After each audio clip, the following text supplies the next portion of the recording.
Dear learner, आपका आज के इस सेशन में बहुत बहुत स्वागत है। आप देखेंगे कि पुस्तकालयों में विभिन्न प्रकार के सूचना के जो स्रोत हैं उनका व्यवस्थापन बहुत ही अच्छे तरीके से किया जाता है। किताबें, पत्र पत्रिकाएं, समाचार पत्र, शोध प्रबंध इत्यादि सभी सूचना के स्रोतों का व्यवस्थापन पुस्तकालय लाइब्रेरियों द्वारा बहुत ही अच्छे तरीके से किया जाता है। ये इसे करने के लिए एक विशेष पद्धति जो है प्रयोग में पुस्तकालयों द्वारा लाई जाती है, जिसे हम लाइब्रेरी क्लासिफिकेशन या पुस्तकालय वर्गीकरण के नाम से जानते हैं। आज हम इसी विषय पर चर्चा करेंगे। हमारे साथ हैं विषय विशेषज्ञ के तौर पे डॉक्टर पवन कुमार सैनी। आपका बहुत बहुत स्वागत है सर। नमस्कार, धन्यवाद अशोक जी। जैसे कि अशोक जी ने कहा कि आज हमारा जो सेशन है वो सेशन है लाइब्रेरी क्लासिफिकेशन। लाइब्रेरी क्लासिफिकेशन ये BLI स्टूडेंट के लिए जो कोर्स हमारा BLI 223 उसको से रिलेटेड है। जो BLI 223 courses are divided in 4 blocks और 4 blocks are divided in 14 units. आज हम बात कर रहे हैं फर्स्ट यूनिट में लाइब्रेरी क्लासिफिकेशंस कि what is the library classifications. But before library classification से पहले देखते हैं कि लाइब्रेरीज के अंदर जितनी भी टाइप्स की लाइब्रेरीज हम देखते हैं वो they are offering the library services. अब लाइब्रेरी सर्विसेज प्रोवाइड करने से पहले उनको एक प्रोसेस अपना कंप्लीट करना पड़ता है जिसके अंदर वेरियस सेक्शंस को डिवाइड किया गया जिसमें हम कहते हैं मोस्टली कि वेरियस सेक्शंस में आता है कि जो टेक्निकल सेक्शंस है, टेक्निकल सेक्शंस को और फर्दर कैटेगराइज करते हैं हम कि library classifications and cataloguing. Generally हम देखते हैं कि लाइब्रेरीज के अंदर जो टेक्निकल सेक्शंस के अंदर जो फर्स्ट फंक्शंस हम यूज़ करते हैं वो लाइब्रेरी क्लासिफिकेशंस होता है। अब लाइब्रेरी क्लासिफिकेशंस की जब बात करते हैं, बट हम देखते हैं कि हमारे कोर्सेज के अंदर जो हमारे इग्नू के स्टूडेंट के अलावा अदर यूनिवर्सिटीज़ भी ऑफर करती है जिसको हम कहते हैं नॉलेज ऑर्गेनाइजेशन सिस्टम्स है ना। अब knowledge organisation system under the classifications के अंदर आता है। तो सबसे पहले हम समझने की कोशिश करते हैं कि भी नॉलेज ऑर्गेनाइजेशन सिस्टम क्या है। तो सबसे पहले देखते हैं कि नॉलेज वर्ड को होता है, नॉलेज जानते हैं, नॉलेज डेटा इंफॉर्मेशन से जनरली हम देखने को मिलता है, सुनने देखते हैं एज ए स्टूडेंट। तो नॉलेज होता है कि जो total is a sum total of ideas experience और एक्सपीरियंस कवर करता है सोसाइटीज के लिए।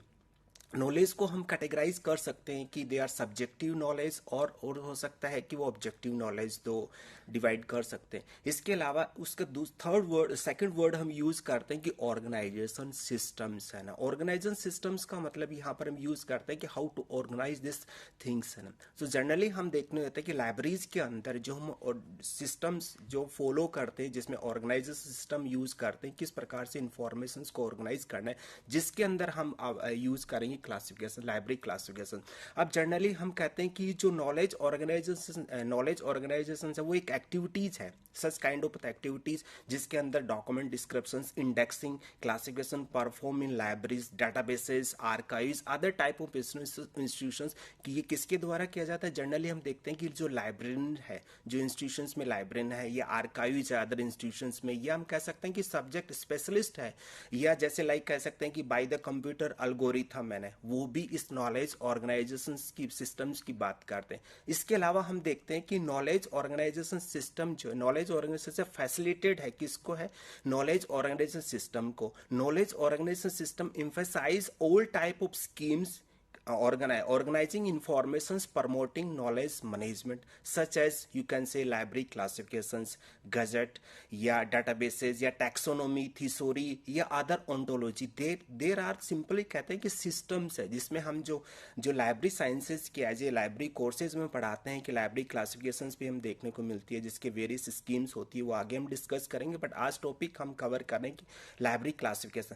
अब library classifications की जब हम बात करें तो यह करें कि नॉलेज ऑर्गेनाइजेशन सिस्टम जो है वो एक प्राइमरी परफॉर्म करता है 2 फंक्शंस को, जिसमें होता है सर्चिंग होता है, ब्राउजिंग होता है। सर्चिंग में हम इन्वॉल्व करते हैं वेरियस सिस्टम यूज करते हैं जिसमें सब्जेक्ट हेडिंग हम यूज करते हैं, वोकेबलरी कंट्रोल की बात करें, नेचुरल लैंग्वेज कीवर्ड की बात करें। ब्राउजिंग का मतलब होता है हम डॉक्यूमेंट्स किस फॉर्म में है प्रेजेंट किया गया, जैसे जनरली हम कहते हैं टैक्सोनॉमी है या क्लासिफिकेशन स्कीम है। तो knowledge organisation systems having the two functions mainly, first is searching, second is browsing.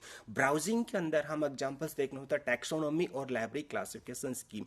सो कहते हैं most of information retrieval tool जो है वो क्लासिफिकेशन का है, और सब्जेक्ट हेडिंग भी, इसके अलावा सब्जेक्ट हेडिंग के अलावा थिसोरी भी हम यूज करते हैं कि ये नॉलेज ऑर्गेनाइज सिस्टम्स के टूल के अंदर यूज कर रहे हैं। इसके अलावा हम देखते हैं कि अब हमारा जो आज का टॉपिक है वो लाइब्रेरी क्लासिफिकेशन। अब देखिए लाइब्रेरी क्लासिफिकेशन देखते हैं कि लाइब्रेरीज के अंदर हम देखते हैं कि वेरियस इंफॉर्मेशन वेरियस फॉर्मेट्स में अवेलेबल होती है। जिस जर्नली फॉर्मेट में कह सकते हैं कि वो बुक फॉर्मेट में है, वो या जर्नल फॉर्मेट में है, या अदर इलेक्ट्रॉनिक्स फॉर्मेट में। अब वो अव्यवस्थित है, उसको व्यवस्थित करने के लिए आप देखेंगे कि जो लाइब्रेरी क्लासिफिकेशन या क्लासिफिकेशन जो वर्ड है वो रूटीन लाइफ में भी देखने को मिलता है। कि आप अब देखिए कि एक स्टोर पे जाएंगे या एक बुक स्टोर पे जाते हैं तो वो भी जो रिलेटेड सब्जेक्ट है, जो एक सब्जेक्ट के रिलेटेड बुक्स हैं या अदर जो मटेरियल थिंग्स हैं हम शॉप पे देखते हैं, तो वो एक साथ अरेंज करके रखते हैं। इसका रीजंस क्या है? इसका रीजन क्या है कि इजीली वो यूजर को जब इंफॉर्मेशन जो जो डॉक्यूमेंट्स या जो उसको सेल करना है तो इजीली कम टाइम में उसको अरेंज करके, इसलिए हम देखते हैं कि अगर स्टोर है तो स्टोर को, जैसे आप देखेंगे सोप है, सोप के अंदर वेरियस जो टाइप के इंफॉर्मेशन फॉर्मेट में है वो एक जगह इकट्ठी करके रखी हुई है, बट उसको अगर व्यवस्थित नहीं करके रखेंगे we can not provide easily to user services. So चौकोस हम वर्ड यूज करने को मिलता है। इसके बाद आता है कि क्लासिफिकेशंस में आप देखेंगे स्लाइड में कि ऑर्गेनाइज्ड है। ऑर्गेनाइज देखेंगे कि सिस्टमेटिक वे के अंदर, सिस्टमेटिक वे के अंदर जो सेम सब्जेक्ट है, जो सेम टाइटल है, जो सेम जो सब्जेक्ट एरियाज है उसको एक साथ अरेंज करके रखने। जैसे फिजिक्स के सारे एक साथ बुक होगी, केमिस्ट्रीज की एक साथ बात करेंगे, या लाइब्रेरी साइंसेज की जो सब्जेक्ट की बुक्स है उनको एक साथ हम अरेंज करके रखते हैं। क्लासिफिकेशंस के अंदर जब हम बात करते हैं कि वो एक डिविजन्स वर्ड जो मीनिंग यूज करते हैं कि सिमिलर जो थिंग्स वाले जो चीजें हैं, जो लाइक जिसको हम कह रहे हैं, वो एक साथ हम अरेंज करके रखते हैं, जिसमें आता है एक डिवीजन आता है, ग्रुपिंग आप कह सकते हो, और अरेंजिंग हम कह सकते हैं, सोर्टिंग वर्ड यूज करते हैं, रैंकिंग, ऑर्गेनाइजिंग और mapping. These are the similar word saying that when you classified the documents. Divisions means होता है we can categorise into divisions. Like generally देखते हैं कि आप क्लासेस के अंदर आप देखिए कि स्टूडेंट को हम कैटेगराइज करेंगे फर्स्ट डिवीजन, सेकंड डिवीजन, जो स्कोर अर्न करता है, जो मार्कशीट पे देखने को मिलता है परसेंटाइज हम देखते हैं, तो वो डिविजन्स में कैटेगराइज करके रखता है। ग्रुपिंग, लाइक आपने group A B C group बना दिए, एक ग्रुप के अंदर जो देखेंगे सिमिलर कैरेक्टरिस्टिक वाले जो, आप मान लीजिए कि सपोज करें कि हम कहें कि मेल और फीमेल है ना, देयर आर टू ग्रुप्स है ना, मेल और फीमेल, मेल और फीमेल जो है वो टू ग्रुप्स है, बट ये हम कैटेगराइज कर सकते हैं कि मेल के अंदर कितने हैं, फीमेल कितने हैं ना, तो उसको ग्रुपिंग है ना। और अरेंजिंग मीन्स, क्योंकि हम अरेंज करते हैं कि मान लीजिए कि पहले आपने हाइट के हिसाब से अरेंज किया, या हो सकता है कि आपने सब्जेक्ट के या टाइटल के हिसाब से अरेंज किया, सॉर्टिंग कर सकते हैं। जैसे जनरली हम देखते हैं कि आज ट्रेंड जो डेस्कटॉप पे यूज करते हैं, वर्ड्स में कोई डॉक्यूमेंट्स प्रिपेयर करते हैं या अल्फाबेटिकली हम सॉर्टिंग करते हैं। डिक्शनरीज आप देखते हो तो वो एक अल्फाबेटिकल ऑर्डर में सॉर्टिंग करके थे। रैंकिंग की बात की, ऑर्गेनाइज और मैपिंग है। अब देखिए मैपिंग का मतलब यहाँ पर सिंपली देखेंगे कि अगर लाइब्रेरी क्लासिफिकेशन के कॉन्टेक्स्ट में देखते हैं, डॉक्टर एस आर रंगनाथन ने जो नॉलेज को, होल नॉलेज को मैपिंग किया गया, जिसको आप कैटेगराइज कर सकते हो। जैसे सपोज करो कि कॉलम क्लासिफिकेशंस में हम देखते हैं कि जो नॉलेज को, जो होल नॉलेज तो वर्ड के जितने भी नॉलेज को कैटेगराइज किया अल्फाबेटिकली ए टू जेड है ना। फर्स्ट उन्होंने लिखा कि ए फॉर नेचुरल साइंस के लिए मैपिंग किया, देन उसके बाद में उन्होंने अल्फाबेटिकली जो लेटर है, लास्ट लेटर जो जेड यूज किया, तो जेड लो के लिए उन्होंने यूज किया था। तो these are the whole knowledge are mapping in particularly एक सिस्टम में यूज करके मैपिंग करते हैं। अब जनरली आता है क्लासिफिकेशन का यूज कहाँ होता है। अगर हम बात करें क्लासिफिकेशंस के यूजेस की बात करें तो अब देखिए क्लासिफिकेशन, अब मैं लाइब्रेरी क्लासिफिकेशंस की बात करें, बट जनरली क्लासिफिकेशंस हम देखते हैं कि यूज एवरीवेयर करते हैं। आप रूटीन लाइफ में देखेंगे तब सुबह उठते ही आप देखते हैं क्लासिफिकेशंस, आप अपने जो रूटीन वर्क करते हैं उसको आप कैटेगराइज करते हैं कि मुझे फर्स्ट प्रायोरिटी भी ये करना है, सेकंड प्रायोरिटी ये करना है। ऐसे ही हम देखते हैं कि लाइब्रेरीज के अंदर या जो हमारे जो होल वर्क है उसको नेचर वाइज होम में भी देखने को मिलता है। आप मार्केट में जाएंगे वहां पर भी आपको क्लासिफिकेशन देखने को मिलता है। इंस्टीट्यूशंस में, इंस्टीट्यूशंस लाइक जैसे एकेडमिक इंस्टीट्यूशंस की बात करें या स्पेशल इंस्टीट्यूशंस लाइक जैसे मेडिकल इंस्टीट्यूशंस है, मेडिकल इंस्टीट्यूशंस के सारे क्लासिफिकेशन क्लासिफिकेशन देखने को मिलता है कि हेल्थ साइंसेज के अंदर, या हम नॉलेज की बात करें, नॉलेज को भी क्लासिफिकेशन देख, नॉलेज कहते हैं कि नॉलेज ऑफ वेरियस टाइप, जैसे theoretical knowledge, procedure knowledge, policies knowledge. इसके अलावा हम देखने को मिलता है टेसिट नॉलेज, इम्प्लिसिटी नॉलेज। या आप मोर एग्जाम्पल देखते हैं कि वैदिक में भी हमें देखने को मिलता है कि मोक्ष, धर्मा, इस तरह से नॉलेज को क्लासिफाइड किया। डॉक्यूमेंट्स फॉर्म में भी हम क्लासिफिकेशन देखने को मिलता है कि जैसे वो फिजिक्स के डॉक्यूमेंट्स है या अदर डॉक्यूमेंट्स है, किस फॉर्मेट के अंदर डॉक्यूमेंट्स है। तो जनरली रूटीन लाइफ में भी हम जो क्लासिफिकेशन है वो देखने को मिलता है। बट क्लासिफिकेशंस की वाई नीड, क्लासिफिकेशंस क्यों नीड, हम बात करें क्लासिफिकेशंस क्यों नीड है, क्योंकि आप देखिए कि अगर आप डॉक्यूमेंट्स को क्लासिफाई करके रखेंगे तो इजीली आप उसको हैंडल कर सकते हैं, उसको manage, you have manage it, understanding और searching, you can easily search है। क्योंकि अगर देखिए, अगर आपके पास सिस्टमेटिक ढंग से अगर नॉलेज को आपने अरेंज नहीं करके रखा हुआ है तो वो easily you can not identify. Lot of volumes के अंदर आपके पास जो जो नॉलेज है, जो डॉक्यूमेंट्स फॉर्मेट में या वेरियस फॉर्मेट में, उसको आप अगर आप सर्च करना चाहें तो नॉट इजी टास्क है ना। तो इसलिए हम उसको सर्चिंग के लिए है रिट्रीव कर सकते हैं, यू कैन रिट्रीव। और कह सकते हैं कि आप नॉलेज बिल्ड एंड डेवलपमेंट के लिए भी क्लासिफिकेशन जो जर्नली हम यूज करने को देखने को मिलता है। इसके अलावा होता है कि जो लाइब्रेरी क्लासिफिकेशन की प्रोसेस क्या है, कि प्रोसेस कैसे इंप्लीमेंट करते हैं, कहाँ का इंप्लीमेंट करते हैं लाइब्रेरी क्लासिफिकेशंस को लाइब्रेरीज के अंदर। अब मैं बात करूं लाइब्रेरीज के अंदर जो क्लासिफिकेशंस है वो कहाँ का इस प्रोसेस को हम इम्प्लीफाई करते हैं, इंप्लीमेंट करते हैं। जैसे जनरली हमने सबसे देखने को मिलता है डॉक्यूमेंट्स। अब डॉक्यूमेंट्स का मीनिंग क्या होता है, जनरली लाइब्रेरी साइंस में बच्चे पढ़ते हैं कि डॉक्यूमेंट्स में कि एक फॉर्मेट है, वो डॉक्यूमेंट्स है, राइट, डॉक्यूमेंट्स में करते हैं। और इसके अलावा हम कहते हैं देखिए लाइब्रेरी कैटलॉग कार्ड जो है वो भी हम देखते हैं वहाँ, क्योंकि देखिए लाइब्रेरी कैटलॉग कार्ड जैसे हम जानते हैं कि लाइब्रेरीज के अंदर जो टेक्निकल फंक्शंस के फर्स्ट फंक्शन है library classification, second function library cataloguing. Library cataloguing के प्रोसेस के थ्रू हम एक लाइब्रेरी कैटलॉग प्रिपेयर करते हैं। उसके अंदर जो लाइब्रेरी का जो फॉर्मेट स्टैंडर्ड साइज हम यूज करते हैं, उसमें जो फर्स्ट सेक्शंस मे बी वो schemes standards code you can use CCC and as well the ACR2 है। बट वहां पर भी हम देखते हैं कि सपोज आपने ACR2 स्टैंडर्ड्स कोड को फॉलो किया, उसमें अब जब कैटलॉग कार्ड प्रिपेयर करेंगे तो वहां पर कॉल नंबर मेंशन करते हैं, यानी कॉल नंबर सेक्शंस के अंदर कॉल नंबर मेंशन करते हैं। तो इसका मतलब क्या कि लाइब्रेरी क्लासिफिकेशंस का पर्पस जो है ना, इंप्लीमेंटेशंस कहाँ कहाँ प्रोसेस को इंप्लीमेंट करते हैं, लाइब्रेरी कैटलॉग में करते हैं। इसके अलावा हम देखते हैं entries in bibliographies, index and abstract है। जनरली हम देखते हैं कि जो बिब्लियोग्राफीज हैं, जो आप देखते हो कि बुक्स के लास्ट में जो कंपोनेंट है बिब्लियोग्राफी रेफरेंसेस में, वो भी एक अल्फाबेटिकल ऑर्डर के अंदर देखने को अरेंज करते हैं। और इसके अलावा हम जब सर्विसेज प्रोवाइड करते हैं लाइब्रेरीज के अंदर, जो हम लॉट ऑफ सर्विसेज यूजर्स को प्रोवाइड करते हैं, तो वहां पर भी हम देखने को मिलता है कि जो रेफरेंस सर्विसेज है वो देखने को, फॉर एग्जाम्पल ये इंडेक्सिंग, अब्स्ट्रैक्टिंग या रिप्रोग्राफी सर्विसेज तो नहीं कहेंगे, बट हम सर्विसेज जहां प्रोवाइड करते हैं वहां पर भी हम उसको क्लासिफिकेशंस का इंप्लीमेंटेशन देखने को मिलता है। इसके अलावा जो बुक ऑर्डर करते हैं तब भी हम उस टाइम में देखते हैं कि ऑलरेडी वो डॉक्यूमेंट्स हमारे पास परचेज है, क्लासिफाइड किया हुआ है, तो हम देखते हैं कि नंबर ऑफ कॉपीज, तो वहां पर भी देखने को मिलता है। इसके अलावा प्रोसीजर जो है, हमारे जो ऑपरेशनल फंक्शंस के सेक्शंस है, जो ऑपरेशनल प्रोसीजर और सेक्शंस लाइब्रेरीज के सेक्शंस, जो लाइब्रेरीज के अंदर वेरियस सेक्शंस होते हैं, लाइक जैसे फर्स्ट सेक्शन हम कहते हैं acquisition section, circulation section, periodical section. तो एक्विजिशन सेक्शंस के अंदर हम देखेंगे लाइब्रेरी क्लासिफिकेशंस का इंप्लीमेंटेशन का, आपको बुक का परचेज ऑर्डर प्लेस करना है, तो हम देखते हैं कि जो पर्टिकुलर किसी फैकल्टी या अदर किसी रिक्वायरमेंट भेजी है, तो उस रिक्वायरमेंट को हम देखते हैं कि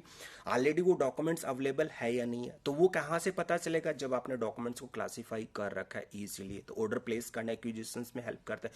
सर्कुलेशंस के अंदर जब हम यूज करते हैं क्लासिफिकेशन, क्योंकि सर्कुलेशंस जब बुक इश्यू होगा तो डेफिनेटली वो रिटर्न होगी, यूजर रिटर्न करेगा। अब रिटर्न करेगा तो वापस उसको रीलोकेट करना, रीअरेंजमेंट करने के लिए तभी हेल्प कर पाएंगे जब आपने क्लासिफिकेशन, लाइब्रेरी क्लासिफिकेशंस को फॉलो किया, इंप्लीमेंटेशन आपने कर रखा है। सेम पीरियोडिकल्स का भी हम क्लासिफाई करते हैं क्लासिफिकेशंस, क्योंकि वो सब्जेक्ट के अकॉर्डिंग होता है, बट सब्जेक्ट को हम एक, क्योंकि क्लासिफिकेशंस हम देखते हैं आगे पढ़ेंगे कि बेसिक टर्म हम यूज करते हैं जिसके अंदर कॉल नंबर होता है। अब कॉल नंबर को यूज़ करते हैं क्योंकि वो हम उसके लिए हैव 3 कंपोनेंट के अंदर यूज़ करते हैं, जिसमें क्लास नंबर, कलेक्शंस नंबर और बुक्स नंबर। सर जनरली हम देखते हैं कि जो क्लासिफिकेशंस का जो लाइब्रेरी कैटलॉग कार्ड जो स्टैंडर्ड जो हम यूज़ किया, इस तरह से आप देखिए स्लाइड्स के अंदर कि they are the 4 format are using here. First is library catalogue, second is bibliographies की जो बात की, indexing, abstracting, then books information है।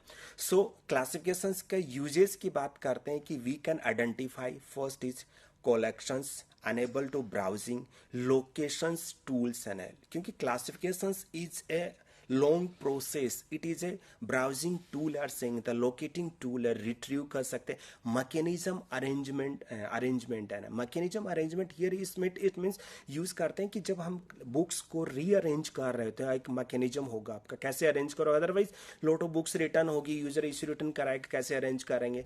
एनालाइजिंग यूजर इंक्वायरी की मोस्टली हम देखते हैं कि यूजर की जो इंक्वायरी होती है उसको एनालाइज कर सकते हैं। इसके अलावा दूसरा जो लास्ट इंपॉर्टेंट यूजेस हम कह सकते हैं, finding weak area in the collections. देखिए जनरली हम देखते हैं कि लाइब्रेरीज के अंदर कि हम देखते हैं कि जो वेरियस जो डॉक्यूमेंट्स हैं, जो बुक्स है, रेफरेंसेस बुक का मैक्सिमम यूज कितना हो, किसका, कौन से रेफरेंस बुक का, कौन से डॉक्यूमेंट्स का है, उसको आइडेंटिफाई करने के लिए क्लासिफिकेशंस आपका यूजेस हेल्प करेगा। लाइब्रेरी क्लासिफिकेशंस आप हेल्प कर सकते हैं कि कौन सा डॉक्यूमेंट्स कितने ज़्यादा यूज होता है। अब बात करते हैं कि जो मीनिंग क्या है लाइब्रेरी क्लासिफिकेशंस की बात करें, कि लाइब्रेरी क्लासिफिकेशंस को एक टेक्निकल टर्म में हम देखते हैं कि लाइब्रेरी का फंक्शन से टेक्निकल टर्म यूज करते हैं, तो क्लासिफिकेशंस को कहते हैं कि is a process of grouping similar like entities, or it may be notified that there can be no grouping without division, as there can be no without lighting, no or no parting without meetings. Classifications is simplify about the grouping together things about like to class, to classify and classifications. To class here means the word used classifications is word used 3 words. First is classes, second is classify, third word is merge the classifications. Class means they are categorized, grouping, right, like first class, second class they are saying. Or classifying is a process when you use the any schemes you can use, but make a class number in artificial language in ordinary number में हम देखने को मिलता है। whole is process that is called the classifications. Second, now there a lot of definitions are given in library classifications, and most famous applications definitions are saying the Margaret Mon has defined कि classifications क्या है। classifications of book is a knowledge classifications with adjustment and made necessary by the physical form of book है ना। इसके अलावा जो WC बैरविक shares जो doctor S R Ranganathan के टीचर रहे, उन्होंने एक डेफिनेशन दी थी कि what is the define the library classification. उन्होंने कहा कि the arrangement of books and other material on self or descriptive of them in the manner which is most useful for to those who read. It means इसका मतलब simply ये कहा गया कि जो अरेंजमेंट है जो बुक्स का फिजिकली फॉर्म में जो आप अरेंज कर रहे हो, वो डिस्क्रिप्टिव डिटेल मीन्स टाइटल क्या था उसका, ऑथर कौन था, उसको भी हम देखने को मिलता है। और एक सिस्टमेटिक वे के अंदर वहाँ पर रैक्स के अंदर हम जो वो फिजिकल फॉर्म में अरेंज कर रहे हैं वो एक डेफिनेशंस दी। इसके अलावा आप गूगल पे और भी पढ़ लेंगे, रेफरेंसेस सोर्सेज के अंदर हमारे डॉक्टर एस आर रंगनाथन ने भी क्लासिफिकेशंस की डेफिनेशंस दी थी। उन्होंने डिफाइन किया था, मैं सिंप्लीफाई बताऊं कि उन्होंने कहा कि translations of the name of subject of book into prefer the artificial language ordinary number। यहाँ पर 3 word are they are using. First उन्होंने कहा कि translations of the name of subject a book into prefer artificial language. यहाँ पर artificial language का meaning उन्होंने use किया, you can use the standard scheme, standard tools है when you classified the documents. Ordinary number का मतलब उन्होंने कहा कि like they are using the ordinary number like 1 2 3 Indo Arabic number, alphabet letter A to Z है। तो उन्होंने इस तरह से डिफाइन किया कि लाइब्रेरी क्लासिफिकेशन यानी जो आप डॉक्यूमेंट्स देखते हैं उसका जो सब्जेक्ट है, उसका जो टाइटल है, उस टाइटल को हम क्या करेंगे कि एक स्कीम की हेल्प से उसको ट्रांसलेट करेंगे ऑर्डिनरी नंबर के अंदर। जैसे सपोज मैं कहता हूं कि डी 4 उन्होंने अल्फाबेट लेटर को इंजीनियरिंग को दिया, B4 मैथमेटिक्स को दिया। अगर आप डीडीसी में देखते हैं तो डीडीसी के अंदर उन्होंने जो Indo Arabic number Melvin Dewey ने यूज किया, सपोज करो 510 510 जो है 510 is a Indo Arabic number, is a counting है, बट 510 रिप्रेजेंट कर रहा है मैथमेटिक्स को। ऐसे ही सपोज करो कि साइंसेज के लिए उन्होंने यूज किया, ऐसे ही टेक्नोलॉजी के लिए उन्होंने यूज किया, सपोज करो टेक्नोलॉजी के लिए 600 word Indo Arabic number use किया, तो 600 इट रिप्रेजेंट द टेक्नोलॉजी है। तो इस तरह से उन्होंने जो है ऑर्डिनरी नंबर के डेफिनेशंस में इंक्लूड किया। जनरली हम सिंप्लीफाई लाइब्रेरी क्लासिफिकेशंस का। अब नेक्स्ट हम बात करते हैं कि पर्पस क्या है, कि लाइब्रेरी क्लासिफिकेशंस के जो पर्पस ऑफ लाइब्रेरी क्लासिफिकेशन, तो सिंपली पर्पस आता है कि आप हेल्पफुल सीक्वेंस है, यानी इसका पर्पस ये है कि जब हम सर्विसेज प्रोवाइड करते हैं तो अगर आपने डॉक्यूमेंट सिस्टमेटिक ढंग से अरेंज कर रखा है, जो मेथड्स आपने यूज़ किया है उसके लिए हेल्पफुल रहेगा। करेक्ट रिप्लेसमेंट इट मीन्स क्या है कि आप अगर मान लीजिए, जैसे प्रीवियसली मैंने डिस्कस किया कि आप जब बुक को इश्यूज करा के वापस रिटर्न आता है तो करेक्ट अरेंज रिप्लेसमेंट आप अरेंज करेंगे। अदरवाइज क्या होगा, सपोज करो कि एक यूज़र ने बुक लेके गया फिजिक्स की, वो पता चला कि बुक्स जो है वो मैथमेटिक्स में अरेंज कर रखी है, तो करेक्ट रिप्लेसमेंट की बात करें। देन उसके बाद पर्पस में कहा कि मैकेनिज्म अरेंजमेंट है। मैकेनिज्म अरेंजमेंट मीन्स यहाँ पर ये कहता है कि भाई वो चेंज नहीं होगा, उसका एक सिस्टम फॉलो कर ले कि लगभग 0 के अगर आप बुक की बात करेंगे तो वो 0 के साथ ही 0.1 या 0.12 वहीं अरेंज होगी, क्योंकि we have adopt the mechanism systems है, तो वहां पर हम मैकेनिज्म सिस्टम के पर्पज की बात कर। इसके अलावा हम नेक्स्ट पर्पज हम कह सकते हैं कि जो इसके पर्पज होंगे, सपोज करो लाइब्रेरीज के अंदर हम new editions, new documents regularly subscribe करते रहते हैं, परचेज करते हैं। जर्नल्स के लिए हम यूज़ करते हैं सब्सक्रिप्शन वर्ड, बट बुक्स के लिए हम परचेज वर्ड यूज़ करते हैं। तो new add of the new documents, यानी लाइब्रेरीज के अंदर हम जो डॉक्यूमेंट्स एक्वायर करते हैं टाइम टू टाइम रेगुलरली, तो उसके लिए भी लाइब्रेरी क्लासिफिकेशंस का पर्पज है। इसके अलावा withdrawal of documents from stock है ना। अगर आपका लाइब्रेरीज के अंदर देखते हैं कि जो मोस्ट अनयूज डॉक्यूमेंट्स है उसको आप विड्रॉल करेंगे, लाइब्रेरीज के अंदर विड्रॉल करेंगे डॉक्यूमेंट्स में। कई बार कुछ डॉक्यूमेंट्स ऐसे होते हैं जो मोस्टली देखते हैं कि यूनिवर्सिटीज़ के या अदर किसी यूनिवर्सिटीज़ का करिकुलम फ्रिक्वेंटली चेंज होता है, तो वो हो सकता है कुछ जो स्टॉक में हमारे पास जो डॉक्यूमेंट्स हो रहे हो तो अनयूज है, कम यूज हो रहे हैं, तो उसको विड्रॉल करने के लिए या हम यूज करेंगे purpose of library classifications. Book display का, अगर आपने क्लासीफाई नहीं कर रहा है तो आप कैसे डिस्प्ले करेंगे, क्योंकि वो पर्टिकुलरली उस सेक्शंस का उस डिस्प्ले को रिप्रेजेंट कर। इसके अलावा other arrangement, other purpose they are using like arrangement of entry in classified part of the catalogue है। अदर पर्पज में कहता है कि arrangement of entry in classified part का मतलब यहाँ पर कि we have prepared the catalogue card according to CCC classified catalogue code है, उसका अरेंजमेंट करने के लिए। क्लासिफिकेशन रेफरेंस इंक्वायरी की बात करें अदर पर्पज के अंदर। इसके अलावा हम फाइलिंग कह सकते हैं कि filing of non book material such of the correspondence, photograph, films etcetera हम करते हैं। इसके अलावा classification of statics of various kind of, for instant the classification for statics with the regard to the ensure books would be reflect pattern on demand in various subject है। इसके अलावा assist to कैटलॉगर है। कैटलॉगर मतलब यहाँ पर क्या है कि जो कैटलॉग कार्ड प्रिपेयर करता है कैटलॉगर, उसके लिए डॉक्यूमेंट्स यूज किया गया। असिस्टेंट टू यूज ऑफ कैटलॉगर, अगर आप कैटलॉग यूज कर रहे हैं उसके अंदर भी लाइब्रेरी क्लासिफिकेशन हमारे हेल्पफुल टूल के अंदर हम यूज करते हैं। नाउ अब हम बात करते हैं कि इसकी नीड ऑफ लाइब्रेरी क्लासिफिकेशंस क्यों है। जैसे प्रीवियसली यूजेस की बात करी तो नीड का रीजंस क्या है। नीड का रीजंस यही है कि आप देखें कि आज जो इंफॉर्मेशंस और जो knowledge day by day increase होता जा रहा है, वेरियस फॉर्मेट में है। लैंग्वेज एक प्रॉब्लम है, वेरियस लैंग्वेज के अंदर है, different form of reading materials है, different form of reading material था। उसके लिए हम जो है क्लासिफिकेशंस की नीड की बात करें कि knowledge day by expenses increase होता जा रहा है। कॉम्प्लेक्सिटी ऑफ सब्जेक्ट है ना। अब यहाँ पर ये कॉम्प्लेक्सिटी ऑफ सब्जेक्ट आप देखेंगे तो इसका मीनिंग क्या है कि कॉम्प्लेक्सिटी यानी समझ में नहीं आता कि पर्टिकुलरली ये डॉक्यूमेंट्स की जो बुक है which subject are related. Generally हम देखते हैं कि बीइंग ये लाइब्रेरी, अगर आफ्टर आप कोर्स करने के बाद में जब डॉक्यूमेंट्स को क्लासीफाई करेंगे तो आप देखेंगे कि वो एक टाइटल आपके पास में सपोज है कि मैथमेटिक्स फॉर इंजीनियर है ना, अब उसको किस तरह से किस सब्जेक्ट के अंदर क्लासिफाइड, कॉम्प्लेक्सिटी की बात करें कि वो कुछ सब्जेक्ट के अंदर उस डॉक्यूमेंट्स को क्लासिफाई करेंगे, वो मैनेजमेंट में क्लासिफाई, सपोज करो मैनेजमेंट का टाइटल है, मैनेजमेंट फॉर लाइब्रेरीज की बात कर रहे हैं। अब जब हम मैनेजमेंट फॉर लाइब्रेरी या लाइब्रेरी सेंटर्स की बात करते हैं तो वो किस सब्जेक्ट का है, तो वो सिंपली सब्जेक्ट लाइब्रेरी साइंस की। लेकिन कुछ टाइटल ऐसे हैं जो इजीली आइडेंटिफाई नहीं कर पाते,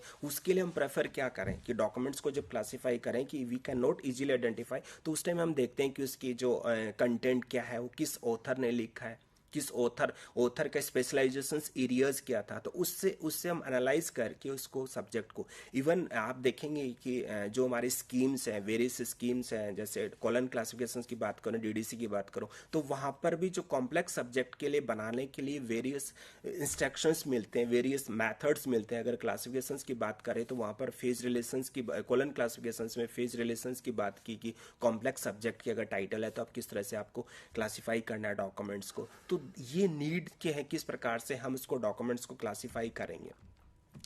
अब बात करें कि जो अभी हमने देखा कि library classification, knowledge organisation systems, knowledge organisation system का मीनिंग क्या है, उसके बाद हमने देखा कि लाइब्रेरी क्लासिफिकेशंस के डेफिनेशंस हमने देखा, उसकी मीनिंग हमने देखा, मीनिंग के बाद हमने देखा कि उसका पर्पज़ क्या। अब पर्पज़ के बाद हम देखते हैं कि इसमें कुछ बेसिक कॉन्सेप्ट यूज़ किए गए जिसको हम सिंपली और अदरवाइज अदर वर्ड्स में कहेंगे टर्मोलॉजी यूज़ की गई है जो क्लासिफिकेशन, जिसमें एक फर्स्ट जनरली हम यूज़ करते हैं कि एनालिसिस है ना, एनालिसिस जनरली हम यूज करें। लाइब्रेरी कॉन्टेक्स्ट की बात करें तो जब लाइब्रेरी क्लासिफिकेशन कॉन्टेक्स्ट में एनालिसिस, एनालिसिस मतलब होता है कि breaking down a subject into the facet. अब फैसेट्स का मतलब यहाँ क्या है, फैसेट्स का मतलब जनरली हम देखते हैं कि फैसेट्स में तो एक एंटिटीज की बात कर रहे हैं, लाइक PMEST, तो here PMEST is P is a letter, is a alphabet letter P, but P it represent the personality है ना, तो personality here mean P is a facets use कर रहे हैं। देन अनदर कंसेप्ट एरिया जो term use कर रहे हैं, एरे। एरे मीन्स होता है कि the class drive from a universe on the base of a single characteristic at any one stage progress towards its complete arrangement to prefer the sequence है ना। तो ये हम कुछ टर्म की बात, बेसिक टर्म, तो नाउ हमने अभी इसमें कवर किया कि what is the library classifications का मीनिंग क्या था, उसके पर्पस क्या थे। पर्पस के बाद हमने कवर किया कि बेसिक जो इसमें टर्मोलॉजी क्या यूज करें। टर्मोलॉजी के अंदर हमने पहले देखा एनालिसिस देखा, उसके बाद एरे देखा। एरे को एग्जांपल्स हम समझते हैं, सपोज करो कि एक टीचर को अगर कैटेगराइज करना है तो आप कहेंगे बाई सब्जेक्ट को फर्दर कैटेगराइज कर सकते हैं, वो फिजिक्स है, लाइब्रेरी साइंस है, बॉटनी एक्सेट्रा, इस तरह से हम कैटेगराइज करते हैं। उसके बाद है फेसिट एनालिसिस, ये भी एक बेसिक कॉन्सेप्ट, बेसिक टर्म के अंदर यूज करता है। एनालिसिस का फेसिट एनालिसिस मीन्स होता है कि analysis of subject into its facet according to postulate and principle state for the purpose. Another is terminology, we can say the analytical synthetic classification scheme. Analytical synthetic classification ये क्या है, ये जो basically the type of the scheme है, but we are using involved in saying the analytical subject into the facets in basis the ideal plan, transformations in the verbal plan, transformation the focal in term the verbal plan, and focal call number in the notational plan. Also they synthesize the focal number into the class in the notational plan. इसके अलावा हम जो other जो term basic concept या terminology use होते हैं, book classification generally हम देखते होते हैं लाइब्रेरीज के अंदर हम लाइब्रेरी क्लासिफिकेशन यूज करते हैं, बट सम टाइम यूज है बुक क्लासिफिकेशन का मीन्स यहाँ पर यूज किया कि classification for scheme for classification in micro subject usually present not more the 5 facets include the basic facets. Then sometime they are using the basic concept of the depth classifications. Lot of schemes are there the provide the depth classification. So now we are discuss these sessions we are cover the library knowledge organization system. What is the knowledge organization system? They are using the library classification meaning, definitions, purpose, and basic concept. You are saying the basic terminology. प्रिय learner,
dear learner, break के बाद आपका आज की इस चर्चा में पुनः स्वागत है। आज की चर्चा का विषय है पुस्तकालय वर्गीकरण यानी कि लाइब्रेरी क्लासिफिकेशन। ब्रेक में जाने से पहले हमारे एक्सपर्ट डॉक्टर पवन कुमार सैनी जी ने बहुत सारी चर्चा में टॉपिक्स पे डिस्कशन किया, जैसे कि नॉलेज ऑर्गेनाइजेशन क्या है, नॉलेज ऑर्गेनाइजेशन किस तरीके से लाइब्रेरी क्लासिफिकेशन से बिगर टर्म है, किस तरीके से हम लाइब्रेरी क्लासिफिकेशन का यूज़ करते हैं लाइब्रेरी के रिसोर्सेज को ऑर्गेनाइज करने के लिए, कौन कौन से टाइप हैं लाइब्रेरी क्लासिफिकेशन के, क्या विशेषताएं होती हैं लाइब्रेरी क्लासिफिकेशन की, और ये पुस्तकालयों में किस प्रकार हमारी सहायता करती है। अब आगे हम जानेंगे लाइब्रेरी क्लासिफिकेशन की बेसिक कॉन्सेप्ट्स के बारे में। पवन सर जी हमें बुक क्लासिफिकेशन के बारे में कुछ बताइए। देखिए सर, जब जनरली हम यूज़ करते हैं कि क्लासिफिकेशंस मीन्स यहाँ पर हम नॉलेज सब्जेक्ट क्लासीफाई करते हैं। कभी भी बुक्स का क्लासिफिकेशंस हम टर्मिनोलॉजी यूज़ नहीं करते हैं, बट जनरली एक एज ए स्टूडेंट जो है वो समझता है कि क्योंकि बुक क्लासिफिकेशंस का मीन्स होता है कि बुक्स के 2 पार्ट्स कैसे हो सकते हैं। वहाँ पर बात आता है कि वो इनबिल्ट है कि वो नॉलेज क्लासिफिकेशंस की बात कर रहा है, यानी सब्जेक्ट क्या है, वो सब्जेक्ट को वो बुक्स पर्टिकुलरली किस सब्जेक्ट से रिलेटेड है, तो उसको हम कहते हैं कि वो book classifications. But book classifications का मीनिंग ये नहीं कि we have classified the books को 2 पार्ट्स में आप करेंगे। वहाँ पर हम सब्जेक्ट की बात करते हैं कि सब्जेक्ट को क्लासिफाई करेंगे। अब सब्जेक्ट क्या होगा, कौन सा सब्जेक्ट है, वो उस टाइटल की फॉर्म में वहाँ पर देखिए आप देखेंगे कि बुक है, वो जो बुक है वो डेफिनेटली एक फॉर्मेट होता है। जनरली हम लाइब्रेरीज के अंदर जो बुक परचेज करते हैं उसका एक फॉर्मेट होता है। फॉर्मेट इन द सेंस हम कहते हैं कि बुक्स आर 2 पार्ट्स है ना, first saying the internal part और सेकंड कहें एक्सटर्नल पार्ट। इंटरनल पार्ट को हम फर्दर कैटेगराइज कर सकते हैं, जिसके अंदर मोर देन 11 या 9 से 11 तक कहते हैं। जैसे सपोज करो कि फर्स्ट का आता है कवर पेज होता है, टाइटल पेज होता है, वर्सो टाइटल पेज होता है। मेन कंटेंट की बात करें, बॉडी ऑफ कंटेंट की एक्नॉलेजमेंट की बात करें, तो वो इंटरनल पार्ट्स के अंदर था। तो आप देखेंगे बुक्स के जो टाइटल है, टाइटल पेज या वर्सो टाइटल पेज के ऊपर जो इन्फॉर्मेशन है, उस इन्फॉर्मेशन से तो टाइटल क्या। अब यहाँ पर बात आता है कि टाइटल का मीनिंग क्या है। जनरली हम जो लाइब्रेरी साइंस के स्टूडेंट देखते पढ़ते हैं तो कहता है कि नेम ऑफ द वर्क, यानी जो आपने काम किया है उसको एक वर्क नेम दे दिया, that is called the title है। तो हम वहां पर उस बुक का जब क्लासिफिकेशन करते हैं तो उसका टाइटल देखते हैं, टाइटल क्या है, वो टाइटल किस सब्जेक्ट से रिलेटेड है क्लासिफाई करने, तब वहां पर हमारे जो क्लासिफिकेशन स्कीम का रोल आ जाता है। मैं आपसे यही पूछना चाह रहा था कि कई बार क्या होता है, पुस्तकों के जो टाइटल होते हैं वो भी काफ़ी कंफ्यूजिंग होते हैं। जैसे नॉवेल्स होते हैं, बहुत से नॉवल ऐसे होते हैं जिससे उनके सब्जेक्ट के बारे में नहीं पता लग पाता, या बहुत सी विषय वस्तुएं भी ऐसी होती हैं जिनसे कई बार आप उस बुक के जो सब्जेक्ट है उसको डिसाइड करने में असमर्थ। तो एक क्लासीफायर होने के नाते, एक वर्गीकरण करता होने के नाते हमें क्या चीज़ें ध्यान में रखनी चाहिए कि उस जो पुस्तक है उसको किस विषय के अंतर्गत हमें रखना है। जैसे उदाहरण के तौर पे देखा जाए तो एक नॉवल है यू कैन विन, तो यू कैन विन से कई बार कन्फ्यूजन होता है कि हो सकता है वो स्पोर्ट्स की किताब हो सकता है वो मोटिवेशन की किताब हो सकता है वो नॉवल की हो। तो हमें कैसे पता लगाना चाहिए कि वो किस सब्जेक्ट से डील करती है। राइट सर, जनरली हम देखते हैं सर कि जो कुछ बुकें हैं क्लियरफाई नहीं हो पा रहा है कि वो किस जो टाइटल से हमें आइडेंटिफाई नहीं कर पाते हैं सब्जेक्ट के। जैसे प्रीवियस में मैंने बताया कि सब टाइटल से आपको नोट इजीली आइडेंटिफाई नहीं कर पाते, तो हम उसके देखते कि वो ऑथर ने किस कॉन्टेक्स्ट में लिखा है। और नॉवेल्स की जब वहाँ तक आपने बात की, तो नॉवेल्स को जनरली हम जो है ना वो वेरियस टाइप का लिटरेचर टाइप के अंदर बात करते हैं कि वो लिटरेचर किस फॉर्म में है। वो नॉवेल फॉर्म में, जैसे आपने कहा नॉवेल है, वो लिटरेचर किस लैंग्वेज में आता है, लैंग्वेज टाइप के आ गए। तो जनरली हम जो इस तरह से जर्नल बुक होते हैं उनको क्लासीफाई करने के लिए जो भी स्कीम आप अडोप्ट करेंगे, उस स्कीम के अंदर पर्टिकुलरली उस जो है उसका एक जर्नल नंबर देखने को मिलता है। अगर हम बात करूं कि डीडीसी के अंदर या बात करूं कॉलन क्लासिफिकेशन, डीडीसी के अंदर हम देखते हैं कि 00 जर्नलिस्ट दिया गया, बट यहाँ पर ये इसका मीनिंग ये है कि आपको आइडेंटिफाई तो करना पड़ेगा कि वो जो नॉवेल्स है वो रिलेटेड किससे है। वो रिलेटेड फिक्शंस है, ड्रामा है, या किससे रिलेटेड। अगर वो ड्रामा है तो डेफिनेटली वो ड्रामा के उसके नंबर में जाएगा ना। किस सब्जेक्ट का एक्सपर्ट ने लिखा है उसको, देन जनरली हम देखते हैं कि जो एनालाइज करें कि वो किस ऑथर ने लिखा है। वो हो सकता है उस ऑथर से हम आइडेंटिफाई कर लें कि वो किसी जर्नल हिस्ट्री के ने लिखा है या किसी पर्टिकुलर सब्जेक्ट स्पेशलिस्ट, किस सब्जेक्ट का स्पेशलिस्ट है, उससे आइडेंटिफाई करके हम इजीली उसको आइडेंटिफाई करें। बट यहाँ पर अगेन जो कॉम्प्लेक्स सब्जेक्ट के अंदर जो वेरियस स्कीम के अंदर जो अलग अलग डिवाइसेस दी गई है, वहाँ पर फिर भी एज ए जो क्लासिफिकेशन स्कीम का नॉलेज रख रहा है जो लाइब्रेरी स्टाफ है, जो पढ़ रहे हैं हमें, वो यही पढ़ाया जा रहा है कि क्लासिफिकेशन स्कीम को आप किस प्रकार से क्लासिफाई करेंगे डॉक्यूमेंट्स को, किस स्कीम को, कौन सी स्कीम आपके लिए, कौन सी स्कीम के तहत यूज़ करके आप कौन से उसके डिवाइसेस के या अदर इंस्ट्रक्शंस को आप फॉलो करेंगे, फिर उसका क्लास नंबर आप बनाएंगे। सर, पुस्तकालय में बुक क्लासिफिकेशन टर्मिनोलॉजी तो बहुत पॉपुलरली यूज होती है। एक और टर्मिनोलॉजी है डेप्थ क्लासिफिकेशन।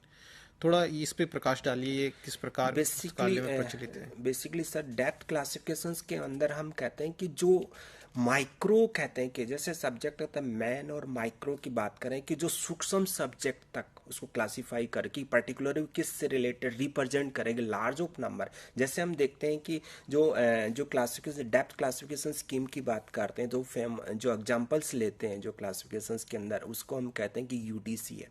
यूडीसी है वो उस सब्जेक्ट के जो आपको उस सब्जेक्ट को आइडेंटिफाई करेगी, फर्स्ट फैसेट्स क्या था, सेकंड क्या था, यानी वो डीप में जाके उसको डॉक्यूमेंट्स को क्लासिफाई कर आइडेंटिफाई कर ले कि ये पर्टिकुलर ही जो सब्जेक्ट है उस के अंदर क्लासिफाई किया जाएगा ना। तो उसको हम कहते हैं कि डेप्थ क्लासिफिकेशन। डेप्थ क्लासिफिकेशन की जर्नली की जो डेफिनेशन देखने को मिलती है, जो हमारे आपने इग्नू स्टडी मटेरियल में भी है, अदर टेक्स्ट मटेरियल में मिलती है, कि स्कीम फॉर द क्लासिफिकेशन, यानी scheme for classification of micro subject, scheme for classifications of micro subjects presenting a large number of facets unlike macro subject है ना।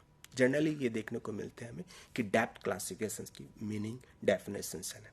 सर, ये तो आपने माइक्रो लेवल पे डॉक्यूमेंट को क्लासिफिकेशन करने के लिए बताया कि डेप्थ क्लासिफिकेशन टर्मिनोलॉजी का इस्तेमाल होता है। क्या मैक्रो लेवल पे भी कुछ ऐसा टर्मिनोलॉजी यूज होता है लाइब्रेरीज में?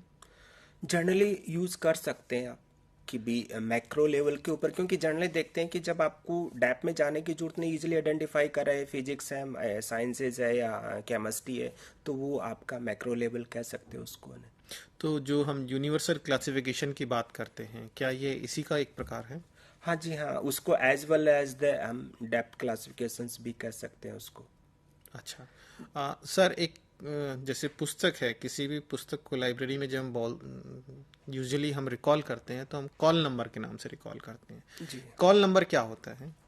जनरली देखिए, जब हम क्लासिफिकेशन स्कीम यूज़ करते हैं और उसमें जो हम उसको जो नंबर अलॉट करते हैं, उसको हम टर्मिनोलॉजी यूज़ करते हैं कॉल नंबर। अब कॉल नंबर को हम कहते हैं कि वो 3 कैटेगराइज में उसको कैटेगराइज कर सकते हैं। बट कॉल नंबर की डेफिनेशन है, call number of a book unit is symbol use to fix its positions related to other books है। ये एक डेफिनेशन है कॉल नंबर की, टर्मिनोलॉजी यूज करते हैं। बट सिंप्लीफाई हम कहते हैं कि call number have the 3 component है। 3 कंपोनेंट का मतलब यहाँ पर यूज किया जाता है। First is class number, class कहते हैं क्लास नंबर। सेकंड यूज करते हैं हम कि बुक नंबर। थर्ड इसमें कंपोनेंट पार्ट आता है कलेक्शंस नंबर। अब जो क्लास नंबर है, क्लास नंबर किसे कहेंगे? क्लास नंबर जैसे डॉक्टर एस आर रंगनाथन की डेफिनेशंस में आप देखते हैं तो उन्होंने कहा कि artificial language ordinary number use किया है, तो उसको क्लास नंबर हम अलॉट करते हैं। जैसे लाइक बी मैथमेटिक्स यूज किया है या सी फिजिक्स यूज किया है या लाइब्रेरी साइंस के लिए 2 यूज किया ना। उसके बाद में आता है कलेक्शंस बुक नंबर। अब बुक नंबर क्या होता है? जनरली बुक, क्योंकि देखिए लाइब्रेरीज के अंदर देखिए, सपोज करो कि आपके पास एक सब्जेक्ट है या एक टाइटल लेते हैं हम, एक टाइटल सपोज करो, एक टाइटल है कोलन क्लासिफिकेशन है, colon classification 6 editions by doctor S R Ranganathan. Libraries ने उसकी 20 कॉपीज वॉल्यूम्स 20 कॉपीज परचेज कर लिए। अब उसके जो क्लास नंबर है, क्योंकि title is same, author is same, तो definitely class number is same. तब उसको अलग सेपरेट करने के लिए हम जो है उसका बुक नंबर अलॉट करते हैं। अब बुक नंबर के लिए वेरियस फॉर्मूला दिया गया है, फॉर्मेट्स हैं, जैसे डीडीसी के अंदर मेलविन डीवी ने अनदर एक फॉर्मूला दिया है कि how to generate the book number, और कोलन क्लासिफिकेशंस में डॉक्टर एस आर रंगनाथन ने ड्यूरी ने भी बुक नंबर का फॉर्मूला दिया। तो वहां पर इसका कहने का मतलब है कि बुक्स को सेपरेट करने के लिए, क्योंकि आपने वहां मैंने कहा कि 20 वॉल्यूम्स या 10 वॉल्यूम्स आपने सेम टाइटल के खरीदे तो फर्स्ट प्रायोरिटी किसको दिया जाएगा, तो इसलिए हम जो बुक नंबर का यूज करते हैं। थर्ड कंपोनेंट में डिस्कस किया कि उसमें कलेक्शंस नंबर है। कलेक्शंस नंबर का मतलब यहाँ पर क्या है कि कलेक्शंस नंबर मतलब विच काइंड ऑफ द डॉक्यूमेंट्स है। जनरली हम देखते हैं लाइब्रेरीज के अंदर आप देखते हैं कि आरबी लिखा था, RB means they are using the reference book है कि रेफरेंस बुक के लिए। सपोज करो टीबी लिखा है, टी कैपिटल बी कैपिटल लिखा है, इस मीन्स टेक्स्ट बुक्स के लिए लिखा। तो इस तरह से हम जब कॉल नंबर डिजाइन करते हैं तो कॉल नंबर डिजाइन करने के लिए क्लास नंबर यूज करते हैं, collections number, book number and collections number. Collections number means refer किस which kind of the documents, ये टेक्स्ट बुक्स है, रेफरेंस बुक है, या इस तरह से। और ये आप जब यूज करेंगे क्लासिफिकेशन स्कीम में है, जो भी क्लासिफिकेशन स्कीम यूज करेंगे तो उसका जो फॉर्मेशन है वो डिफरेंट होगा। सपोज करो कि आपने डीडीसी यूज किया तो डीडीसी में जो कॉल नंबर बनता है वो भी 3 कंपोनेंट को इंक्लूड करके ही बनता है, बट उसका फॉर्मेशन प्रेजेंटेशन है लाइक सपोज 020.142 है ना, तो 020.142 है ये कि कॉल नंबर हम कह सकते हैं। बट ये कॉल नंबर जो बना है फिर उसके बाद स्पेस दे के फिर नंबर है, फिर स्पेस दे के फिर नंबर यूज किया गया, तो इस mean whole information represent the call number. Same मान लीजिए आपने कॉलन क्लासिफिकेशन के अंदर कॉल नंबर देखने को मिलता है, तो कॉलन क्लासिफिकेशन को आप देखने को मिलता है कि O11,215,142, देन उसके बाद स्पेस, देन उसके बाद बुक नंबर, देन उसके बाद which kind of the collections documents are refer and, तो this are represent the call number. तो आपने बताया कि जो कॉल नंबर है वो अपने आप में 3 महत्वपूर्ण पार्ट्स जो होते हैं जिससे मिलकर बना होता है, जिसे आपने बताया क्लास नंबर, जिस बेसिक क्लास से वो डॉक्यूमेंट डील करता है, मान लीजिए फिजिक्स से डील करता है, हिंदी सब्जेक्ट से है, या वो फिजिक्स का है या केमिस्ट्री का है।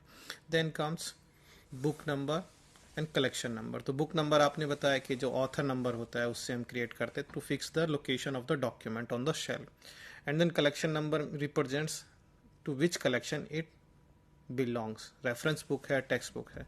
तो अपने आप में एक कॉल नंबर को कंप्लीट होने के लिए 3 मुख्य पार्ट्स से मिलकर बना होना ज़रूरी है ताकि उसकी लोकेशन और उस बुक का रिट्रीवल और रिप्लेसमेंट इजी हो पाए। अब हम जानते हैं लाइब्रेरी क्लासिफिकेशन की अन्य टर्मिनोलॉजीज जो पॉपुलरली यूज़ होती हैं उसके बारे में। जनरली सर जो टर्मिनोलॉजी हम यूज़ करते हैं, जैसे कॉल नंबर देखा, बुक नंबर देखा, फैसिट एनालिसिस की बात की हमने, और एक एनालिटिको सिंथेटिक क्लासिफिकेशंस जो है वो टर्मिनोलॉजी हम यूज़ करते हैं। इसके अलावा एनालिसिस फैसिट्स हम यूज़ करते हैं।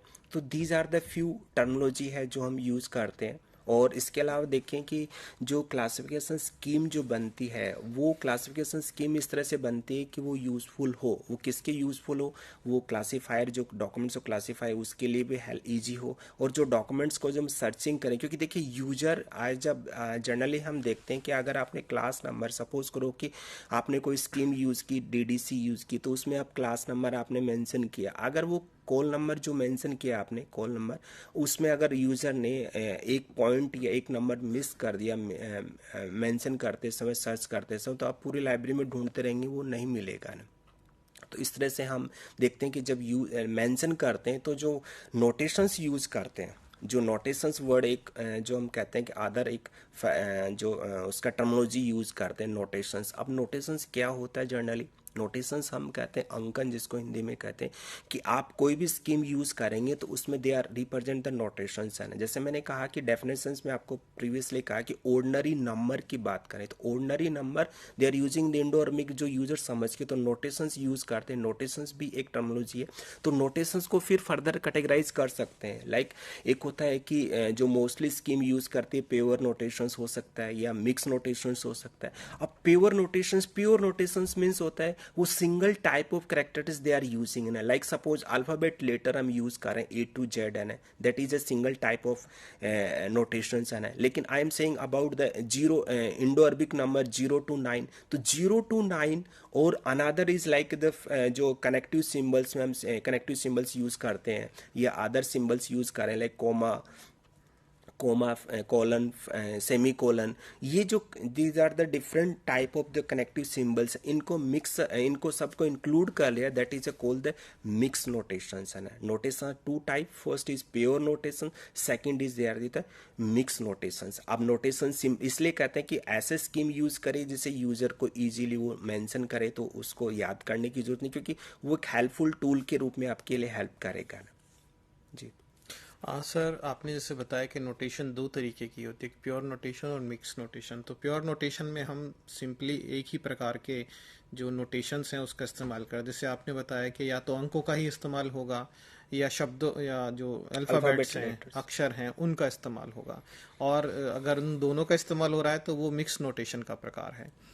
सर, अब आप थोड़ा सा हमें बताइए कि ऐसी कौन कौन सी पॉपुलर क्लासिफिकेशन स्कीम्स हैं जो लाइब्रेरीज में मुख्यतः तौर पर इस्तेमाल की जाती हैं।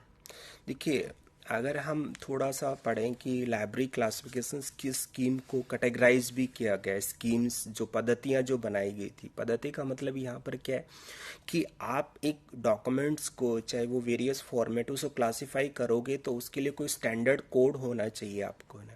आप ही देखेंगे, अगर वर्ड वाइज देखें कि कौन सी पॉपुलर स्कीम है, तो हम देखने को मिलता है कि DDC, आपको डिवी डेसिमल क्लासिफिकेशन स्कीम है जो मोस्ट पॉपुलर स्कीम है। उसके पीछे बहुत सारे रीजंस हैं, क्योंकि वो एक तो रेगुलरली अपडेट हो रही है, और डॉक्यूमेंट जहाँ पर मोस्टली लाइब्रेरी, जो हम बात करें ट्रेडिशनल लाइब्रेरीज की, जहाँ पहले मैनुअल सिस्टम होता था, फिर पार्सली ऑटोमेशन आया, फिर फुली ऑटोमेशन आया, फिर अभी हम देखते हैं कि डिजिटल की तरफ है, डिजिटल लाइब्रेरी की बात करते हैं, तो ईजिली उसको डॉक्यूमेंट्स को क्लासीफाई किया जा सकता है DDC से।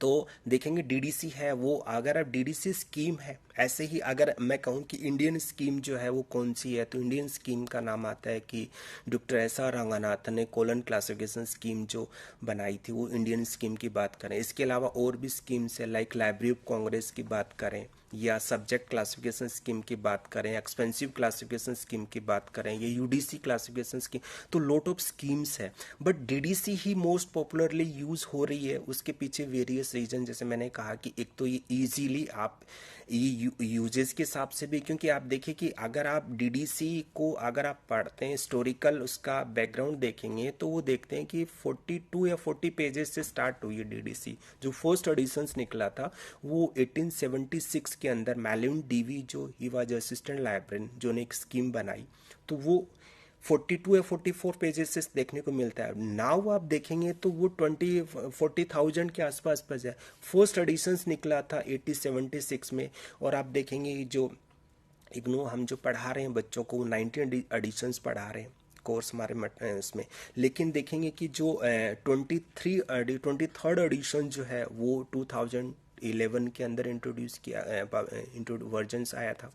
उसके बाद जो ऑनलाइन भी है, वेब DB भी आप यूज़ कर सकते हो। बट जनरली हम देखते हैं कि आज के लिए जो लेटेस्ट ट्रेंड की जब हम बात करते हैं, देखते हैं कि आज के लिए आज को क्या आता है कि क्लासिफिकेशन जो है ना, पब्लिशर्स भी CIP वर्ड यूज़ किया होगा, CIP कैटलॉगिंग एंड पब्लिकेशंस है ना। अब कैटलॉगिंग एंड पब्लिकेशन देखते हैं कि जो कुछ स्टैंडर्ड्स पब्लिशर जो है, वो जब बुक प्रिंट हो रही होती है उसी टाइम में उसको क्लास नंबर है वो मेंशन कर देते हैं। अब वहाँ पर देखेंगे जब क्लास नंबर जो मेंशन कर रहे हैं, यानी वो जो बुक प्रिंट होने के साथ साथ उस डॉक्यूमेंट्स को, उस बुक्स को क्लासीफाई कर दिया गया है उस सब्जेक्ट के अकॉर्डिंग है, तो वहाँ पर हमें क्लास नंबर देखने को मिलता है, CIP जिसको हम कहते हैं। तो क्लास नंबर आपको वहाँ पर भी क्लास नंबर आप देखने को मिलता है कि वहाँ DDC से मेंशन देखने को मिलता है कि DDC स्कीम जो है उससे क्लास नंबर है। अब DDC देखेंगे कि जो जितना नॉलेज, जितना भी जो नॉलेज वर्ड में जितना भी नॉलेज है, उसको आप कैटेगराइज जीरो से लेकर 10 डिजिट जो इंडो अरबिक नंबर है उसमें उसको क्लासिफाई किया गया है। अब उसमें भी है कि जैसे सपोज करो 00 से स्टार्ट किया, 010 किया, फिर अगर हम दूसरा ले लें कि 1 to 10 main classes are divided into whole knowledge in DDC, तो देखते हैं कि वहाँ पर भी उसके अलावा आप देखेंगे कि उसके अंदर जो नए सब्जेक्ट आते हैं, जैसे सपोज करो कि अमर्जिंग कोई नए एरियाज इंट्रोड्यूस हुआ तो उसका भी उसमें एडजस्टमेंट है कि इजीली आप उसे क्लास नंबर क्लासीफाई कर सकते हो। इसलिए जो आप देखेंगे कि मोस्टली जो डीडीसी स्कीम यूज होती है, क्योंकि एक तो उसमें ईजी है मेंशन करें, क्योंकि आपको वो कहता है कि मिनिमम 3 डिजिट होने चाहिए डीडीसी में, उसकी लेंथ ज़्यादा नहीं होगी। लेकिन अदर कोई स्कीम आप यूज़ करोगे तो उसमें the various connective symbols use करोगे तो डेफिनेटली कोई कनेक्टिव सिंबल्स अगर मिस हो गया तो वो लाइब्रेरी में जो अरेंज करेंगे या सर्चिंग करने के लिए हेल्पफुल नहीं रहेगा। तो इसलिए हम डीडीसी को यूज़ करते हैं, क्योंकि वो इंडो अरबिक नंबर में 0120 यूज़ किया गया है उसमें, और रेगुलर अपडेशंस उसके रेगुलर वर्जन्स है उसके निकलते रहते हैं। सर, आपने बहुत अच्छे तरीके से हमें डीडीसी की विशेषताओं के बारे में बताया। अब आप थोड़ा सा प्रकाश डालिए कि डीडीसी में विषय जो हैं, जो जो सब्जेक्ट हैं, उसको किस प्रकार व्यवस्थापित किया गया है, कितने उसमें बेसिक क्लास हैं, कितनी उसमें टेबल्स हैं, और किस तरीके से जो प्रोसेस है कॉल नंबर बनाने का डीडीसी के द्वारा, किस प्रकार वो इजी है ताकि वो इतनी पॉपुलर है। देखिए सर, आप इससे वेब डीबी भी यूज़ कर सकते हैं, ऑनलाइन आप है ना, इसका ऑनलाइन वर्जन्स भी डीडीसी का है। आपको कुछ नहीं करना है, आपको टाइटल जो है वो आपको टाइटल उसमें टाइप करना है, वो ऑटोमेटिकली आपको ऑटोमेटिकली वो क्लास नंबर अलॉटेड कर देगा।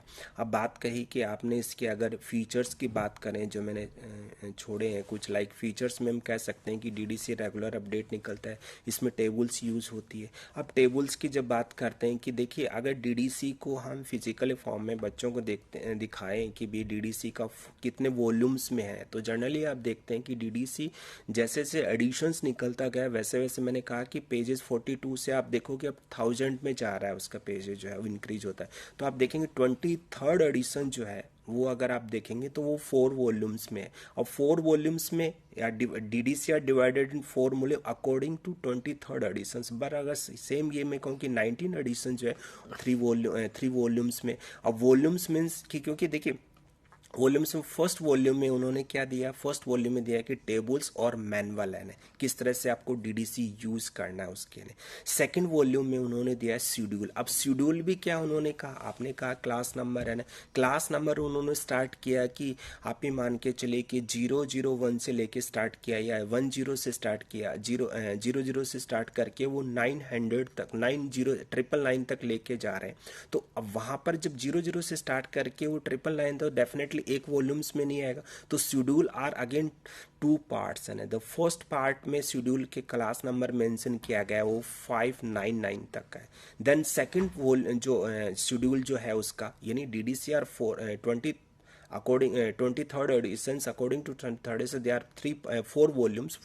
First volume saying the table and manual, second is schedule, third is also schedule, and fourth also is a relative index है। अब रिलेटिव इंडेक्स का यूज़ कैसे करना है, क्योंकि वो हेल्पफुल है कि आपको कई बार क्या होता है, जैसे आपने स्टार्टिंग में पूछा कि हमें आइडेंटिफाई नहीं करना पड़ता है, आइडेंटिफाई करना इतना आसान नहीं हो कि वो किस सब्जेक्ट में जाएगा वो टाइटल है। तो उस केस में हम क्या करते हैं कि रिलेटिव इंडेक्स की हेल्प लेते हैं, फिर उस रिलेटिव इंडेक्स से हम मेन शेड्यूल में आते हैं। क्योंकि रिलेटिव इंडेक्स आपके एक इंडेक्सिंग है, वो एक इंडेक्स आपको गाइड कर रहा है कि ये टाइटल कौन से सब्जेक्ट के अंदर रिलेटेड है। तो वो इंडेक्सिंग जो है वो इंडेक्स रिलेटिव इंडेक्स आपको पहुंचाता है शेड्यूल तक।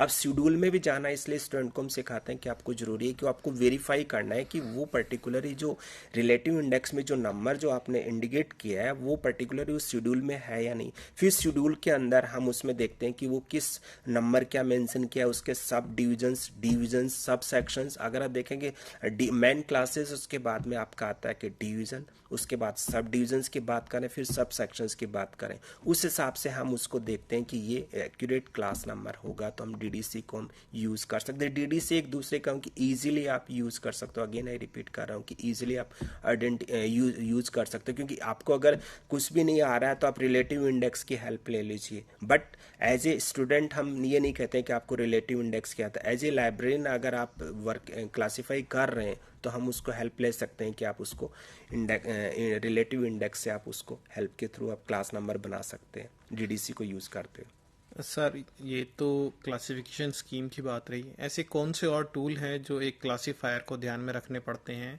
कॉल नंबर बनाने के टाइम पे? जैसे कटर टेबल है, और सब्जेक्ट हेडिंग्स हम यूज़ करते हैं जब हम हाँ, कैटलॉगिंग करते हैं, तो उस टाइम भी हमें डिसाइड करना पड़ता है कि किस सब्जेक्ट में जाएगा। या हम थिसॉरस देखते हैं, और भी चीज़ें जो हैं इन रिलेशन देखते हैं। और एक अच्छे क्लासीफायर होने के नाते आप में कौन कौन सी विशेषताएं होना आवश्यक है? देखिए एक क्लासिफायर किसे कहते हैं, पहले तो हमारे स्टूडेंट को ये पता हो कि एक होता है क्लासिफिकेशनिस्ट, एक होता है क्लासिफायर, है ना। दो टर्म यूज करते हैं। क्लासिफायर का मतलब होता है कि जो डॉक्यूमेंट्स को क्लासिफाई कर रहा है, जो डॉक्यूमेंट्स को क्लासिफाई कर रहा है। और क्लासिफिकेशनिस्ट का मतलब होता है कि वो उन्होंने एक स्कीम बनाई है, जैसे मेल्विन डीवी इसे क्लासिफिकेशनिस्ट कह सकते हैं।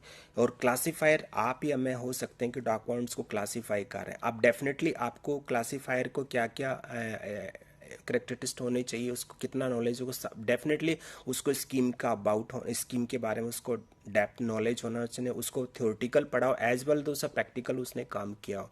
दूसरा, उसको अपडेट होना चाहिए कि भाई जो लेटेस्ट टूल्स जो क्या यूज़ किए जा रहे हैं क्लासिफिकेशन स्कीम के लिए, तो वो हम क्लासिफिकेशन जैसे मेल्विन डीवी ने देखेंगे, डीवी क्लासिफिकेशन की लेटेस्ट टूल अब यूज़ करते हैं।